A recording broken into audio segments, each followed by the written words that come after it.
Elle est actuellement au cœur de nombreux projets professionnels. Odile Huimin est à l'affiche de la fiction L'homme de nos vies, sur M6 et Salto. Elle sera prochainement héroïne de la série Prométhée, sur TF1. En dehors des plateaux de tournage, la comédienne aime également se saisir de sa plume. Et c'est ainsi, forte de ses expériences personnelles, qu'elle a écrit les pages de son livre, sorti le 2 juin dernier aux éditions Michel Lafon, intitulé L'attitude, sillonner le monde pour trouver son propre chemin. Chose qu'elle a faite, à ses risques et périls.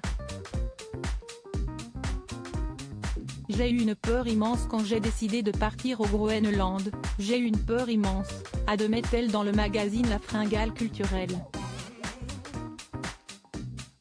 J'avais la boule au ventre. J'avais des craintes de ce voyage car je savais au fond que ça annonçait une vraie période de transformation. Siesti comme si le corps savait avant vous que quelque chose de spirituel vous attendait.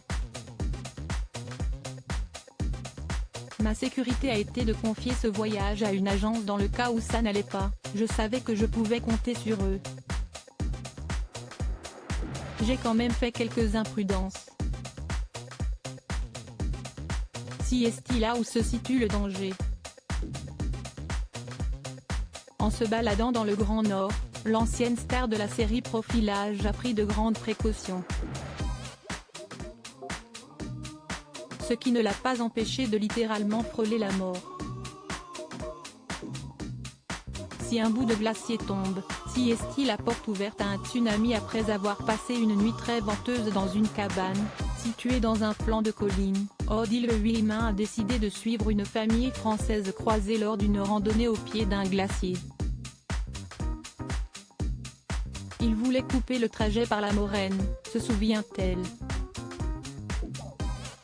Il s'agit des débris du glacier. Sauf que nous n'avons pas le droit d'y aller. Siesti dangereux tout simplement parce que si un bout de glacier tombe, Siesti la porte ouverte à un tsunami. Les gens avec qui je suis veulent passer par là.